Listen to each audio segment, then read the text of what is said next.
Assalamualaikum warahmatullahi wabarakatuh. Alhamdulillahi rabbil alamin. Wassalatu wassalamu ala sayyidina Muhammadin wa ala alihi wa sahbihi ajma'in. Asyhadu an la ilaha illallah wahdahu la syarikalah wa asyhadu anna Muhammadan abduhu wa rasuluh sallallahu alaihi wasallam la nabiyya ba'dah. Pertama sekali, marilah kita kembali bersyukur kepada Allah Subhanahu wa taala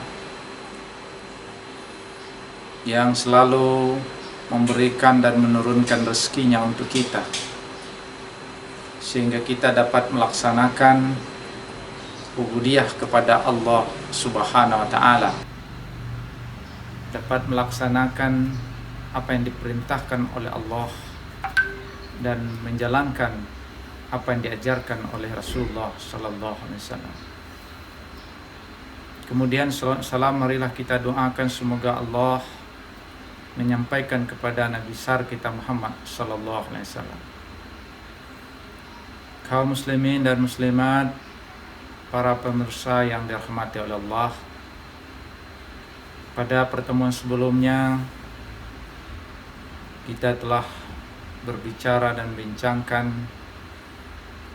produk-produk dan transaksi-transaksi yang dilakukan di lembaga keuangan seperti perbankan syariah. Maka pada kesempatan yang pendek ini, salah satu produk akad ataupun transaksi yang dijadikan atau yang digunakan adalah apa yang dikenal dengan mudharabah. Di dalam konsep perbankan, ketika lembaga keuangan menghimpun dana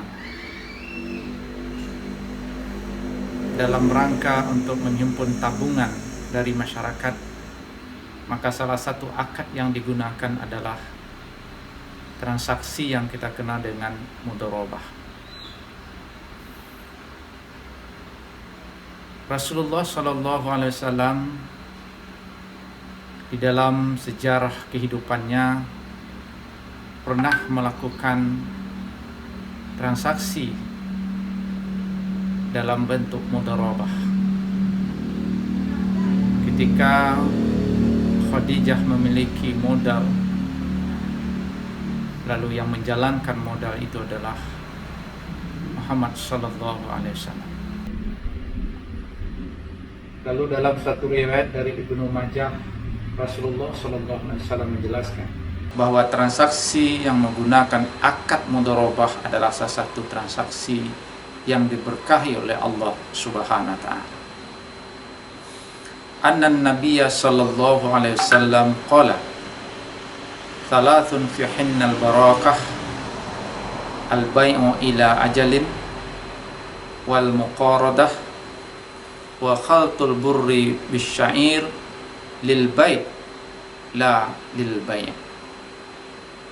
Bahwa Nabi sallallahu alaihi wasallam pernah bersabda, ada tiga hal yang mengandung berkah. Yang pertama, kata Rasulullah SAW, adalah jual beli yang dilakukan secara tidak tunai.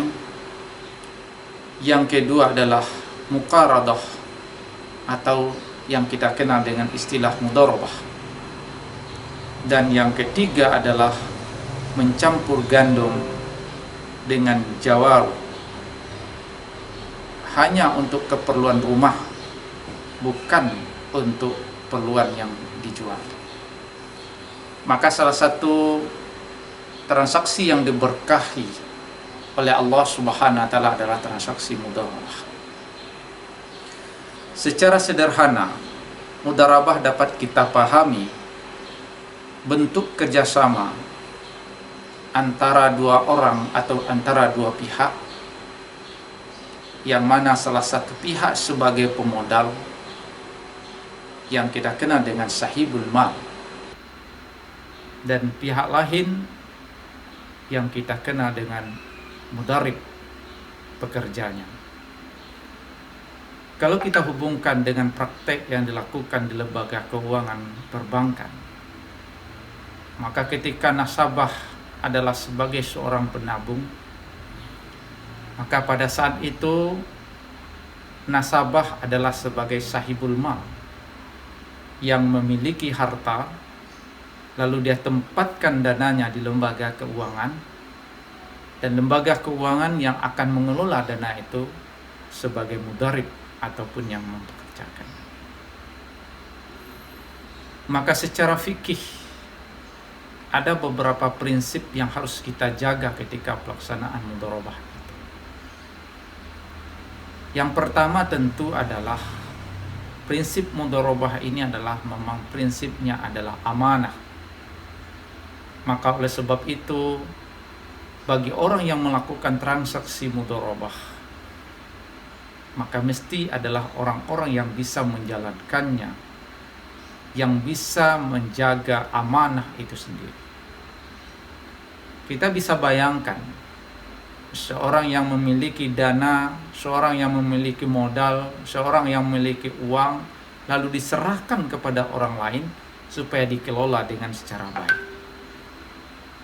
Maka di sini tentu sangat penting para pengelola itu adalah orang yang amanah dan dapat dipercaya, sehingga titipan, sehingga modal yang diberikan tidak menjadi sia-sia dan memberikan manfaat bagi sahibul mal. Yang kedua, yang perlu kita hati-hati dan menjaga adalah ketika kita melaksanakan transaksi mudharabah, maka kita tidak bisa menetapkan secara nominal berapa pengembalian dana yang akan diterima. Kalau seandainya sudah ditetapkan, maka akan masuklah kepada transaksi ribawi. Misalnya, ini saya kasihkan modal saya sebanyak 100 juta, tapi kamu harus memberikan keuntungan sebanyak 50 juta. Akhirnya pengembaliannya harus 150 juta. Maka kalau transaksi seperti ini, maka berarti transaksi ini adalah salah satu bentuk transaksi riba. Maka oleh sebab itu, di dalam transaksi mudharabah yang ditentukan bukanlah berapa nominal keuntungan yang harus dikembalikan, tetapi yang ditentukan adalah nisbah atau berapa bagian yang akan diberikan dari keuntungan yang kita dapat. Misalnya, ketika kita menyerahkan dana tabungan sebanyak 100 juta, lalu menentukan keuntungan yang kita peroleh adalah dengan cara menggunakan nisbah. Apakah nisbahnya nanti 40-60 dari keuntungan yang diperoleh. Jadi kalau seandainya sekarang kita menabung dengan dana 100 juta, lalu nanti dikembalikan dalam bentuk keuntungan dengan menggunakan nisbah 40-50 dari keuntungan yang diperoleh. Kalau dari dana 100 juta dapat keuntungan misal 10 juta, berarti nasabah mendapatkan, kalau persentasenya dari 40, berarti 4 juta. Nah, oleh sebab itu, kalau menggunakan prinsip mudharabah, maka tabungan yang kita berikan itu dapat dipastikan bahwa keuntungan yang diperoleh tidaklah akan sama, karena dia akan menjadi fluktuasi sesuai dengan keuntungan yang diperoleh. Itulah yang dikenal dengan nisbah. Jadi kalau seandainya ketika melakukan transaksi mudharabah, maka kita percayakan, kita amanahkan dana kita kepada mudharib, lalu nanti mudharib mengelolanya, maka pengembaliannya itu adalah sesuai dengan nisbah yang kita sepakati. Nah, oleh sebab itu, di dalam lembaga keuangan, Fatwa Dewan Syariah Nasional memberikan beberapa patokan-patokan dasar sebagai rambu-rambu, sebagai sesuatu yang harus kita pedomani. Ada setidaknya 5. Pertama adalah transaksi transaksi mudharabah antara nasabah adalah sebagai sahibul mal dan pemilik dana adalah sebagai mudharib. Dalam konteks seperti ini adalah pemilik dana, maksudnya adalah bank yang menerima dana adalah sebagai mudharib. Jadi ini konsep seperti ini tentu sama dengan konsep yang ada di dalam kitab-kitab fikih. Kemudian yang ketiga yang sangat penting adalah bahwa modal harus dinyatakan dengan jumlah yang jelas dan dibayar secara tunai. Maka ketika kita lihat di dalam praktik lembaga keuangan, ketika kita menabung, langsung kita menempatkan berapa dana kita yang serahkan, dan itu adalah secara tunai. Catatan yang ketiga adalah bank sebagai mudarib, dia harus menutup biaya operasional tabungan dengan menggunakan nisbah keuntungan yang menjadi haknya. Jadi dia tidak boleh sama sekali mengurangi hak-haknya dari nasabah ataupun bagian yang telah menjadi nisbah dari nasabah. Maka kalau kita lihat dari konsep fikih dari fatwa Dewan Syariah Nasional, maka konsep tabungan itu menggunakan prinsip-prinsip yang sudah sesuai dengan konsep Islam itu sendiri.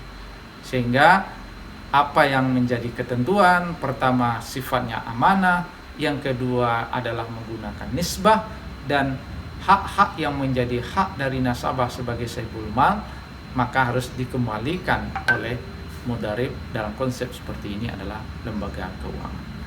Demikian, banyak maaf. Wallahu muwaffiq ila aqwamit thoriq. Assalamualaikum warahmatullahi wabarakatuh.